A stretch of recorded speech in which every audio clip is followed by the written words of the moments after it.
నమస్తే అందరికీ. నేను మీ సుక్మాన్ మాట్లాడుతున్నాను. ముఖ్యంగా వీడియో చేయడానికి కారణం ఏంటంటే, ఏదైతే మనం లాస్ట్ వీడియోలో చేసామో పాలిసెట్ కౌన్సిలింగ్ సంబంధించి 7 స్టెప్స్ ఉన్నాయనేసి, ఆ 7 స్టెప్స్ గురించి ఇన్ డీటెయిల్గా మనము ఇప్పుడు ఒక స్టెప్ తర్వాత మీకు చెప్పుకుంటా వస్తాను. ఈ రోజు మనము ఈ వీడియోలో ఫస్ట్ అండ్ సెకండ్ స్టెప్స్ గురించి మీకు ఎక్స్ప్లెయిన్ చేయబోతున్నాను. ముఖ్యంగా మనకి ఫస్ట్ స్టెప్కి సంబంధించి online fee payment and online certificate verification అనేది ఉంటుంది. ఈ స్టెప్ లో మనకి చాలా ఇంపార్టెంట్ స్టెప్. ఇది మెయిన్ కౌన్సిలింగ్ అంతా డిపెండింగ్ ఆన్ ఈ స్టెప్ లోనే ఉంటుంది అనమాట. ఫస్ట్ ఆన్లైన్ ఫీజ్ పేమెంట్ కి సంబంధించి ఓసీ బీసీ వాళ్ళు వచ్చేసి 800 రూపీస్ ఫీజ్ అనేది పే చేసుకోవాల్సి ఉంటుంది. అదేవిధంగా ఎస్సీ ఎస్టీ స్టూడెంట్స్ వచ్చేసి 350 రూపీస్ ఫీజ్ అనేది పే చేసుకోవాల్సి ఉంటుంది. ఇది ఆన్లైన్ లోనే మనం పే చేయాలి. ఇది పే చేయడానికి మీరు సెండ్ చేయవలసిన సర్టిఫికెట్స్ ఏంటంటే, ఏదైతే స్టూడెంట్ ఆధార్ కార్డు ఉందో స్టూడెంట్ ఆధార్ కార్డ్, అదేవిధంగా స్టూడెంట్ పాలిసెట్ హాల్ టికెట్, అదేవిధంగా స్టూడెంట్ పాలిసెట్ ర్యాంక్ కార్డ్, ఈ 3 ఇవ్వడం వల్ల మీకు ఫీజ్ పేమెంట్ అనేది చేయడం జరుగుతుంది. అదేవిధంగా ఫీజ్ పేమెంట్ అయిపోయిన తర్వాత మీ సర్టిఫికెట్స్ అనేవి అప్లోడ్ చేయాల్సి ఉంటుంది. ఈ సర్టిఫికెట్స్కి సంబంధించి మనకి ముఖ్యంగా కావాల్సింది ఏంటంటే ఇన్కమ్, క్యాస్ట్ అనేది ఓన్లీ బీసీ ఎస్సీ ఎస్టీ వాళ్ళకి కావాలి. ఈడబ్ల్యూఎస్ అనేది ఓసీ వాళ్ళు అనేది సెండ్ చేయాల్సి ఉంటుంది అనమాట.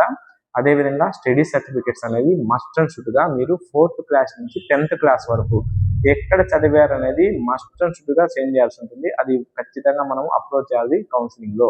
అదేవిధంగా ఎస్ఎస్సి మార్క్ లిస్ట్ అనేది ఉండాలి, ట్రాన్స్ఫర్ సర్టిఫికేట్ టీసీ అనేది ఉండాలి.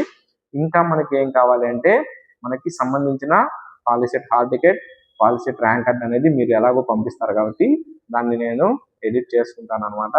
ఇది ఫస్ట్ స్టెప్కి సంబంధించి. ఎవరికైతే మనకి సర్టిఫికెట్స్ అన్ని ఆన్లైన్లోనే వెరిఫికేషన్ అనేది కంప్లీట్ అవుతుందో, మీరు ఎటువంటి హెల్ప్ లైన్ సెంటర్కి వెళ్ళని అవసరం లేకుండా మీరు ఆప్షన్స్ అనేవి 28 నుంచి మనం పెట్టుకోవచ్చు. ఇది స్టెప్ 3 నెక్స్ట్ వీడియోలో నేను చేస్తాను అనమాట. స్టెప్ 2కి సంబంధించి ఆన్లైన్ వెరిఫికేషన్ సక్సెస్ కాని వాళ్ళు ఎవరైనా ఉంటే ఆఫ్లైన్ హెల్ప్ లైన్ సెంటర్కి వెళ్ళవలసి ఉంటుంది. ఇది ర్యాంక్ వైజ్ ఉంటుంది అనమాట. ఇది వచ్చేసి 25th నుంచి 1st జూలై వరకు జరుగుతుంది. ఇది మస్ట్ అండ్ షుడ్గా మనకి సర్టిఫికెట్స్ అనేవి ఎవరైనా సక్సెస్ కాకపోతే ఆన్లైన్లో మనం ఆఫ్లైన్కి వెళ్ళాల్సి ఉంటుంది. ఇది ఫస్ట్ స్టెప్ కంప్లీట్ అయిపోయిన తర్వాత మనకు తెలుస్తుంది అనమాట. మీరు ఫీజ్ పేమెంట్ చేయాలన్నా, ఆన్లైన్ సర్టిఫికేట్ వెరిఫికేషన్ చేసుకోవాలన్నా నా మొబైల్ నెంబర్ 9985654945 ఈ నెంబర్కి మీరు వాట్సాప్ చేసినా పర్లేదు, కాల్ చేసినా పర్లేదు.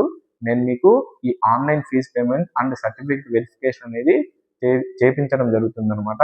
ఏదన్నా పెండింగ్ పడితే మీకు హెల్ప్ లైన్ సెంటర్స్ అనేవి కూడా గైడ్ చేస్తాను. ఈ 2 స్టెప్స్ అనేవి మనం ఈ రోజు వీడియోలో తెలుసుకోవడం. అప్కమింగ్ వీడియోస్ లో మనము నెక్స్ట్ స్టెప్స్ గురించి తెలుసుకుంటాము. అంతవరకు మన వీడియోస్ కోసం వెయిట్ చేయండి, సబ్స్క్రైబ్ చేసుకోండి, ఫాలో చేయండి. మరిన్ని వీడియోస్తో మనము నెక్స్ట్ కలుద్దాం. Thank you.